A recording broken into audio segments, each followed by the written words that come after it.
Israel ratcheting up sales of Palestinian refugees' property, a move said to be against both Israeli and international law. What are the real motives behind it, and does it affect the so-called right of return? This is Inside Story.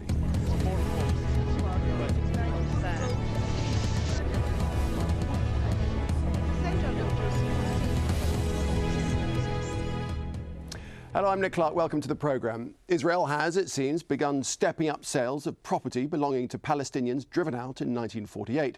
This from the latest report by Adalah, a legal centre for Arab rights in Israel. They say the move is against both Israeli and against international law and will have major repercussions on resolving the Israeli-Palestinian conflict. Well, we'll get stuck into all the whys and wherefores in just a moment. But first, Dan Nolan reports from Haifa on how this impacts one of the key elements of any future peace deal, the Palestinians' right to return.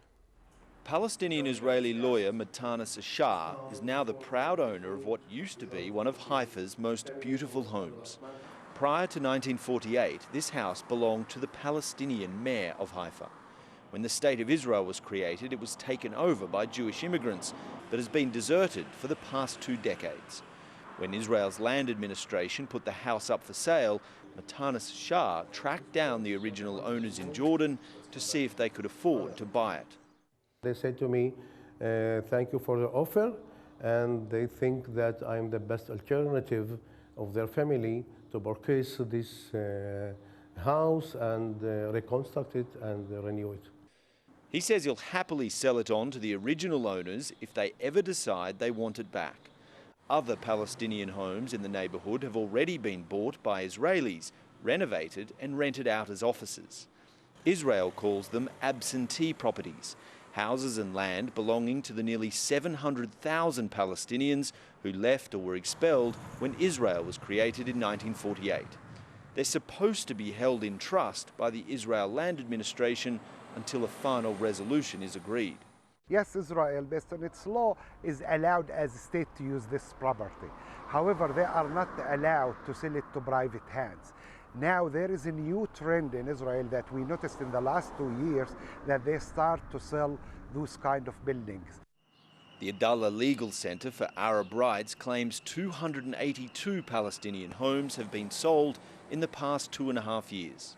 If these properties remain held by the State of Israel, there's still a chance those Palestinians who fled or were expelled could one day return. But once they're sold to private owners, that right of return is virtually eliminated. Israel's land administration refused our interview requests, but a spokesperson said the sales are legal based on an amendment to an Israeli law passed in 1960. Adalah is planning a Supreme Court action to prove the sales violate both Israeli and international law. The latest Arab home up for sale belongs to 81-year-old Abdul Latif Kanafani, now exiled in Lebanon. There was a balcony here, and this was where my sister lived. He says being expelled from his homeland is a painful memory, and the prospect of merely visiting Haifa is too much to bear. I don't have the heart to do that. I would simply, I don't know, collapse, burst into tears, have a stroke.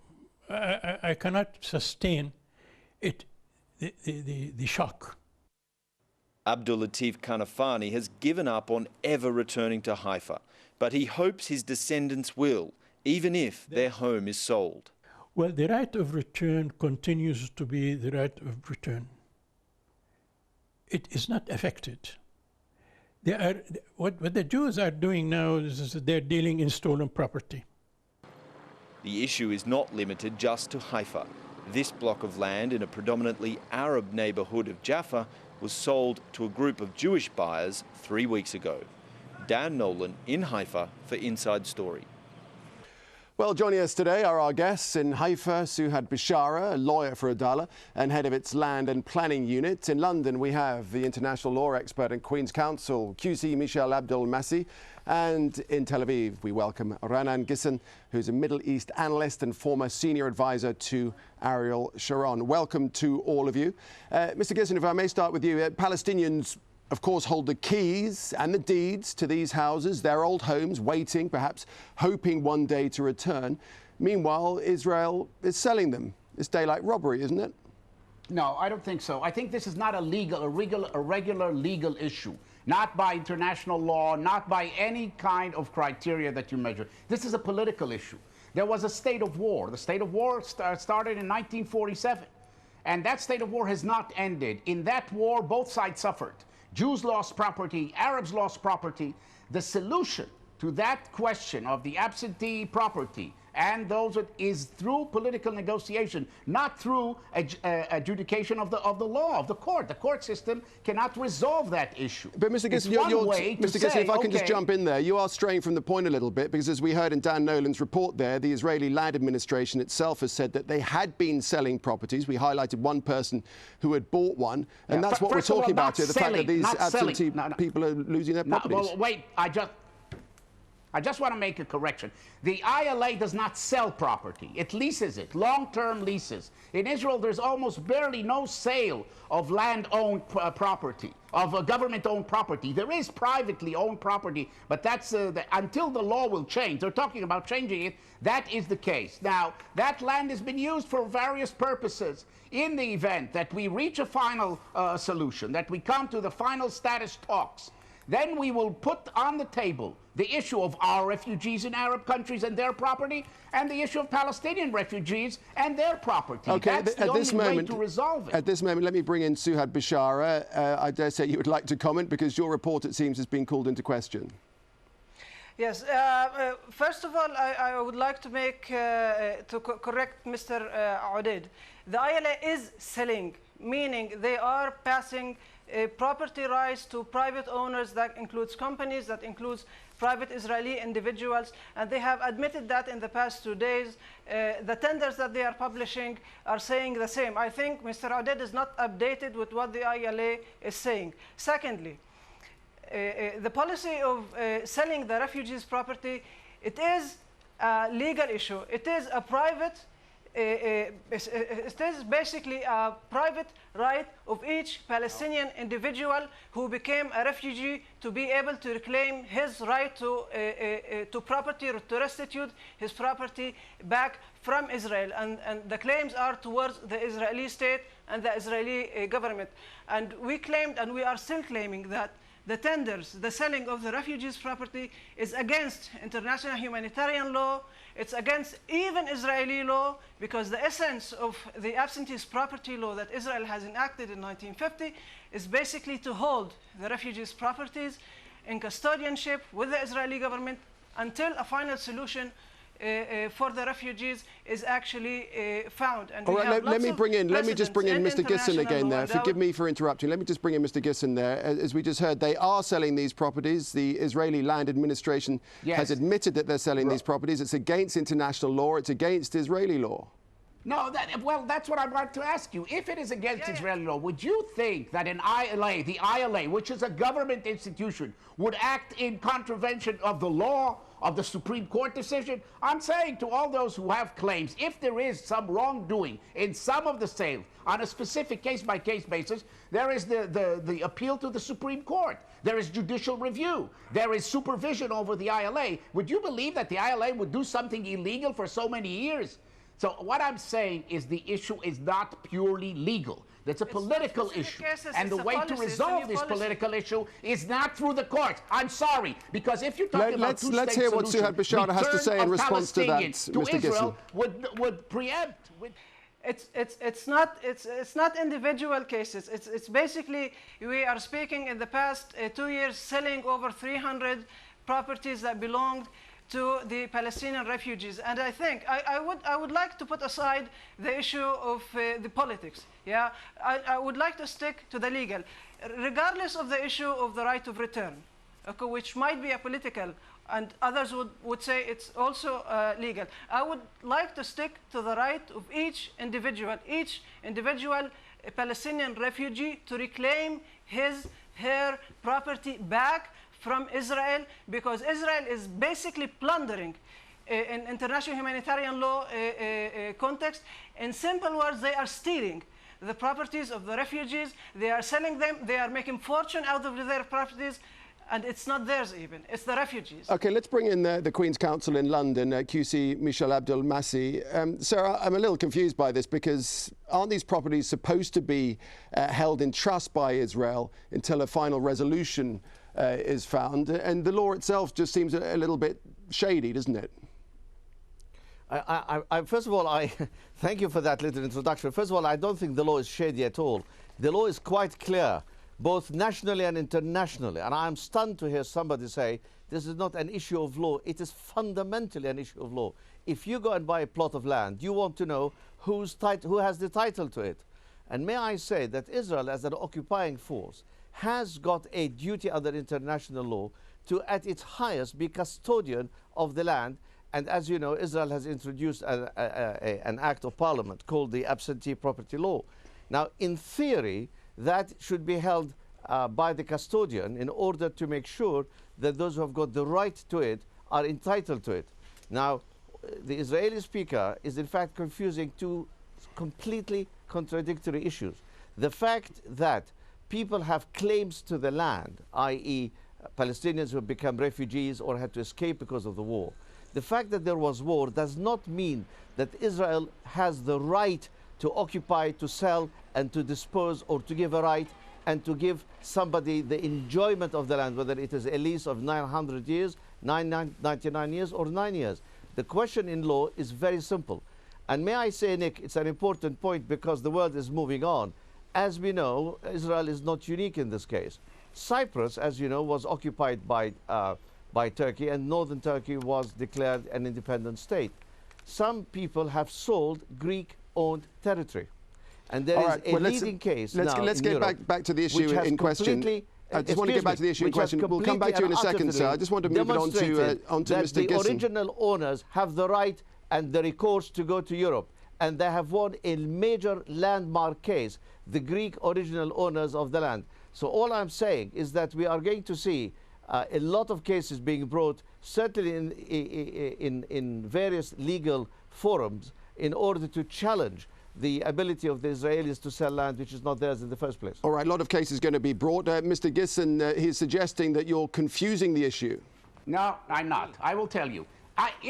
Why it's a political issue? You're taking it out of context. There was a war. It's not a regular situation. Like a citizen in London, the government confiscated his land and he can appeal. There was a war. The war changed everything. There were Jewish property of 1 million people. 1 million Jews in Arab countries. Why aren't you defending their rights? Why? No. Why aren't you defending their rights? The law is quite clear. If there is law, if there is a war which results in an occupation, but the law occupier has a duty to hold the land as custodian. Yeah, but the law has been violated by the other side. But we accepted the two-state solution, a small state, Jewish state. You did not know, but you violated it. And now you have to find a solution, only a compromise solution. You compensate the Palestinians. May I remind Mr. Gisson that the Israeli Attorney General himself said that there are certain aspects of the law of absenteeism which is frankly in breach of every convention of international law. Because may I tell you, and simply looking at it from the most objective point of view. Okay, gentlemen, I'm just going to adjudicate here, gentlemen. We can't just let the two of you slug it out perpetually because there is a third guest here. Let's hear what Suhad Bashara has to say. Suhad Bashara. Yes, I would like to remind Mr. Oded of a very important international decision given in 1947. In the Nuremberg trials after the Second World War, where German officials were indicted for selling, actually, Jewish properties. Would Mr. Oded say that this is unjust and this is unfair and this is illegal decision given by the Nuremberg court? I would doubt it. We're actually speaking to Raanan Gisson in Tel Aviv, but let's put that question to him. What's your response to that? Well, I'm saying, this is subversion of international law to delegitimize the right of the Jewish state to exist. We accepted the terms of international law by two-state solution. The Arabs fought us. Some of them fled. Look, show me in history one example of a refugee issue between Germany and Poland, between Germany and France, where the people who lost some of their property returned back to their land. They didn't. They got compensation. They got other solutions. So Sorry. this thing to say they'll have to claim the land so they can return back, that would preempt and make the Jewish state null and void. And to that, I don't agree. Mr. al-Massih, before you respond to that, I just want to preempt your answer. Could you just clarify what the position of international law precisely is on this issue, and then you go ahead and respond to what Mr. Gisson was saying? Yeah, may I just make it absolutely clear from an international law point of view? The Israelis are at most holding the land of Palestinians as custodians. That means that until a final settlement, the Israeli authorities are not allowed by law to actually deal, and as our colleague in Haifa said, actually they could be subject to criminal international jurisdiction. And there is a precedent for that, as she set out in the Nuremberg trial. But may I just go further and say that your speaker from Tel Aviv is completely wrong. As I mentioned earlier, in the case of Cyprus, if I'm allowed to finish, Mr. Gisson, let him finish, and then Mr. Gisson, let him finish, and then we'll come back to you. Cyprus, the original Greek owners of their flats and their houses and their property have a ruling in their favor by the highest European court, which ruled that the Greek Cypriots who were dispossessed of their land have got the right to their land, and they ordered the Turkish landowners who have taken effectively the land to return it back to the Greeks and pay compensation with interest. So I can tell you now that there will be a lot of cases, sir, which will come in and which will prove very important in establishing, frankly, justice with peace, because you cannot have a process of peace without a form of justice. And fundamental to the rule of law is the fact that somebody who has land is entitled to get it back or get compensation if he doesn't get it back. OK, all our guests, let's just take a little breather there for a moment. We probably need it. Just want to dip out of it just for a second, because while it may be illegal for Israel to sell Palestinian property to private owners, in international law at least, it is in line with Prime Minister Benjamin Netanyahu's Middle East peace plan. And in a key speech he delivered just last week, the Israeli leader was very clear about his stance on the Palestinian refugees' right to return. There must be a clear understanding that the Palestinian refugee problem will be resolved outside Israel's borders. For it is clear that any demand to resettle Palestinian refugees within Israel undermines Israel's continued existence as the state of the Jewish people.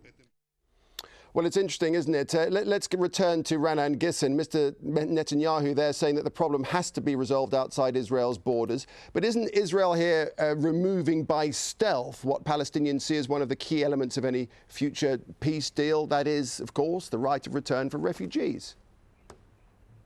Well, but the right of return means the annihilation of Israel. If you're talking about a two-state solution, there is no right to return to the state of Israel. Because otherwise it's two-state to one people. What about the Jewish people? What about our birthrights here in this area? What about all the things that the Palestinians claim to themselves? Why can't we have them? Why do the Palestinians have the right of self-determination? And this is holy and sacred. Came down from divine providence. And what we are given is the right of self-extermination through the sipping and returning of refugees into the land of Israel. All right, the situation has changed. You can't turn history back. You want to resolve let's put that to Suhad Bashara. Suhad Bashara, what's your response to that? I'm ready to pay compensation, but I want compensation too. Yes, I think Mr. Oded is contradicting himself. At the beginning, he started by saying that Israel is not, or the Israeli land administration is not selling any properties, and he's wrong. He should be updated. Israeli land administration is selling. Then he is saying now it's the right of the Jewish people, and we have the right of this land. We have all rights on these properties. I think he's contradicting himself. I think he's outside the legal frame, and I would say also outside of the political frame. Yeah, I think basically what Israel is trying to do is basically is to frustrate any potential attempts might happen in the near or far future for any land restitution for the right of return. If I want to stick to the legal issue, land restitution by the refugees' properties, by passing them to the private sector, to private owners, to private companies. Because once you pass these properties to private owners, then the state might still be reliable, but any restitution, actual restitution of this land becomes impossible. OK, let's bring in Michel al-Massih again. People obviously can't go back to their properties if they've been sold. Do you think this really does compromise the whole issue of the right of return? I do not, you see, Nick, and I mentioned, I hope, because your guest from Tel Aviv was shouting over me. I was simply saying that we have a precedent, a clear, concise precedent of an English couple who bought a property in northern Cyprus. And then the Greek owner, when the borders came down, went to the property, discovered it, took the case to the Cypriot court. It was appealed in England. And in England, the property was restored back to the English couple, but the Greek couple won the right in the European court. This is exactly on all fours. And as far as your but can I respectfully interrupt you? Can I respectfully interrupt you here? I just want to put this question to you. Absolutely fundamental. Okay, now these houses. Let me just and brought up there. Gentlemen, for example, Michel Abdel-Massih, let me put this question to you, sir. Who was born and brought up in Jerusalem, should he or should he not have the fundamental right to live in the country of his choice if he so wants to? Now that seems to me the most fundamental principle, the most basic human right. You cannot say to me, or any other person for that matter, who was born and brought up in a country has a lower right to live in that country than somebody who comes from outside. It seems to me that the way forward is to recognize, firstly, international law. Israel has to recognize the International Court of Justice ruling on the wall of separation. Okay. We have to butt in there. You must allow me to get a word in edgeways, sir. I do beg your pardon. We're going to have to bring in Mr. Gisson. So if you hand your keys of your house, if you have your keys to your own house and someone else sold it, you wouldn't be impressed, would you? It's fair to say.